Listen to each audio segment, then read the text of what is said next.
அரசு அதிகாரிகள் அனைவருக்கும் வணக்கம்.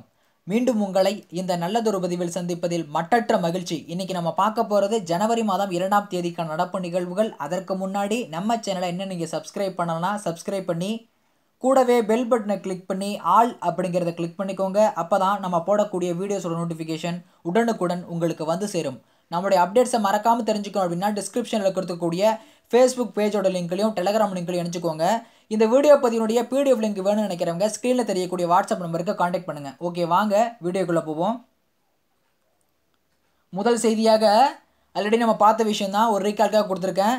ஐநா பாதுகாப்பு கவுன்சிலில் நிரந்தரம் அல்லாத உறுப்பினராக இந்தியா பொறுப்பேற்றுக் கொண்டதுங்க. சரிங்களா? அதாவது ஜனவரி மாதம் 1ஆம் தேதி 2021ஆம் ஆண்டிலிருந்து டிசம்பர் மாதம் 31ஆம் தேதி 2022ஆம் ஆண்டு வரைக்கும் ஆக 2 ஆண்டு காலம் நிரந்தரம் அல்லாத உறுப்பினராக இந்தியா ஐநாவினுடைய ஒரு மிக முக்கியமான அமைப்பாக இருக்கக்கூடிய பாதுகாப்பு கவுன்சிலில் பொறுப்பேற்றுக்குச்சுங்க. சரிங்களா? இதில் வந்து 5 நிரந்தரம் உறுப்பு நாடுகள், 10 நிரந்தரமற்ற உறுப்பு நாடுகள் இருக்குது. இந்த விஷயத்தை எல்லாத்தையுமே நம்ம பார்த்தாச்சு. ஓகேங்களா?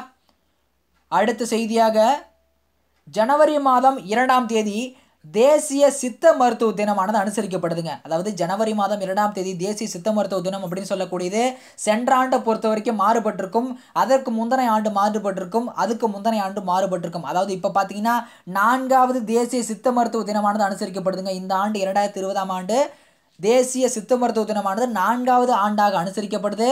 இது வந்து மார்கழி ஆயில்யம் அப்படின்னு சொல்லுவாங்க. என்ன அப்படின்னா, அகத்தியர் பிறந்த தினத்தை தமிழ் வருடத்தின்படி கணக்கெடுத்து அந்த தமிழ் வருட பிறப்பு பொறுத்த வரைக்கும் ஜனவரி 2ஆம் தேதி இந்த வருடம் வருதுங்களாம். சரிங்களா? போன வருடம் பார்த்தீங்கன்னா ஜனவரி 4ஆம் தேதி சம்திங் நினைக்கிறேன். ஆனால் வந்து தேதி வந்து வேறுபடும். சரிங்களா? இப்போ வந்து நம்மளுடைய பிறந்த நாள் பொறுத்த வரைக்கும் தமிழ் தேதி ஒன்றாகவும் ஆங்கில தேதி ஒன்றாகவும் மாறுபட்டு வருது இல்லைங்களா? அதை போலவே அகத்தியருடைய பிறந்த தினம் பார்த்தீங்கன்னா மார்கழி ஆயில்யம் அப்படின்னு சொல்லக்கூடிய தேதியில் கொண்டாடப்படுதுங்க. அது இந்த வருடம் ஜனவரி மாதம் 2ஆம் தேதி.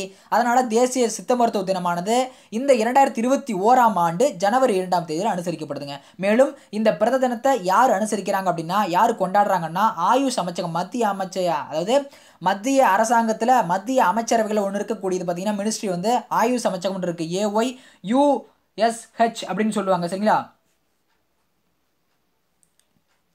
இந்த அமைச்சகம் பார்த்தீங்கன்னா, அதாவது 5 யுனானி, யோகா, ஆயுர்வேதம் இப்படி எல்லாத்தையும் ஒன்று சேர்த்தது ஒரு அமைச்சகம் இருக்குது. அதுக்கு பேர் தான் ஆயுஷ் அப்படின்னு சொல்லுவாங்க. சரிங்களா?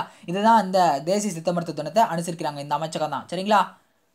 அடுத்த செய்தியாக ஜனவரி மாதம் 1ஆம் தேதி DRDO தினமானது அனுசரிக்கப்படுதுங்க. DRDO அப்படின்னு என்னன்னா full form defence research and development ஆர்கனைசேஷனுங்க. சரிங்களா? இதை பற்றின விஷயம் நம்ம எல்லாமே பார்த்தாச்சு. இருந்தாலும் இந்த இடத்துல நான் உங்களுக்கு என்ன சொல்ல விரும்புகிறேன்னா, இந்த அமைப்பானது எப்போ தொடங்கப்பட்டுச்சுன்னா ஜனவரி மாதம் 1ஆம் தேதி 1958ஆம் ஆண்டு தொடங்கப்பட்டதுங்க. இந்த தொடங்கப்பட்ட தினத்தை தான் நம்ம என்ன சொல்கிறோம்னா DRDO டே அப்படின்னு சொல்லி நம்ம அழைக்கிறோம். இந்த DRDO அப்படின்னு சொல்லக்கூடியதோடைய ஹெட் குவார்ட்டர்ஸ் எங்கே இருக்குன்னா புதுடெல்லியில் இருக்குங்க. சரிங்களா? DRDO பவன் புதுடெல்லியில் இருக்குது. மேலும் இதனுடைய தற்போதைய தலைவராக யார் சேர்மன் இருக்காங்க அப்படின்னு சொல்லி பார்த்தீங்கன்னா டாக்டர் ஜி சதீஷ் ரெட்டி அவர்கள் இருக்காருங்க. சரிங்களா? டாக்டர் ஜி சதீஷ் ரெட்டி அவர்கள் இருக்காங்க. அப்போ வந்து இஸ்ரோவுடைய தற்போதைய தலைவராக யார் இருக்காங்க அப்படின்னு சொல்லக்கூடியதை வந்து நமக்கு கேள்வியை பதிவு பண்ணி அதற்கான விடையை பதிவு பண்ணுங்க. ஓகேங்களா? அடுத்த செய்தியாக இதை ஆல்ரெடி நம்ம வந்து பார்த்த விஷயமா இருக்கும். அதாவதுன்னா, இந்தியாவினுடைய எஃகு ஆணையத்தின் தலைவராக பொறுப்பேற்றுக் கொண்டவர், அதாவது பொறுப்பேற்றுக் கொண்ட முதல் பெண் இந்தியாவில் செயில் அப்படின்னு சொல்லக்கூடிய ஒரு நிறுவனம் இருக்குது. அதாவது steel authority of India limited. இந்த லிமிட்டடை பார்த்தீங்கன்னா இந்த நிறுவனத்துக்கு தலைவராக முதல்ல ஒரு பெண், அதாவது பெண் சேர்பர்சன். ஓகேங்களா? விமன் சேர்பர்சன் ஃபர்ஸ்ட் இந்த அமைப்புக்கு வந்து நிறுவனத்துக்கு வந்து பொறுப்பேற்கிறாங்க. இந்த பொறுப்பு ஏற்றுக்கொண்டாங்க. அவங்களுடைய பேர் என்னன்னு சொல்லி கேட்டீங்கன்னா சோமா மொண்டல் அவர்கள். சரிங்களா? சோமா மொண்டல் அவர்கள் இந்த steel authority of India limited பற்றின விஷயத்தை நம்ம ஆல்ரெடி முந்தைய பதிவுகளில் நம்ம பார்த்துருக்கோம். இதுக்கு முன்னாடி எடுத்து பாருங்கள், நம்ம நிறையா பார்த்தாச்சு. இந்த மகாரத்னா நவரத்னா கம்பெனிகள் ஒன்றாக இருக்குது. அது மட்டும் இல்லாமல் பார்த்தீங்கன்னா 20வது உலகத்திலே வந்து பார்த்தீங்கன்னா 20வது மிகப்பெரிய நிறுவனமாகவும் நம்ம இந்தியாவில் 3வது மிகப்பெரிய நிறுவனமாகவும் இருக்குது அப்படிங்கிறத பார்த்துருப்போம். இந்த ஸ்டீல் அத்தாரிட்டி ஆஃப் இந்தியா வந்து நமக்கு தெரியும், நம்ம பக்கத்திலே பார்த்தீங்கன்னா சேலம் மாவட்டத்தில் இருக்குங்கிறது உங்களுக்கே தெரியும். சரிங்களா? இதோடு இன்றைய நடப்பு நிகழ்வுகள் நிறைவடைகிறது. இன்றைய கேள்வியாக, இந்தியாவின் முதல் மகரந்த சேர்க்கை பூங்கா திறக்கப்பட்டுள்ள மாவட்டம். இந்தியாவின் முதல் மகரந்த சேர்க்கை பூங்கா திறக்கப்பட்ட மாவட்டம். அடுத்த கேள்வியாக, சமீபத்தில் மாநில மனித உரிமைகள் ஆணையத்தின் தலைவராக பொறுப்பேற்று கொண்ட ஓய்வு பெற்ற நீதிபதியின் பெயர் என்ன? கேள்விகளை பதிவு பண்ணி அதற்கான விடைகளை பதிவு பண்ணுங்கள். இந்த வீடியோ பதிவு உங்களுக்கு பிடிச்சிருந்தால் லைக் பண்ணுங்கள், பிடிக்கலனா டிஸ்லைக் பண்ணுங்கள். டிஎன்பிஎஸ்சி மற்றும் போட்டித் தேர்வுக்கு படித்துக் கொண்டிருக்கக்கூடிய நண்பர்கள் அனைவருக்கும் நம்முடைய வீடியோ பதிவு பகிருங்க.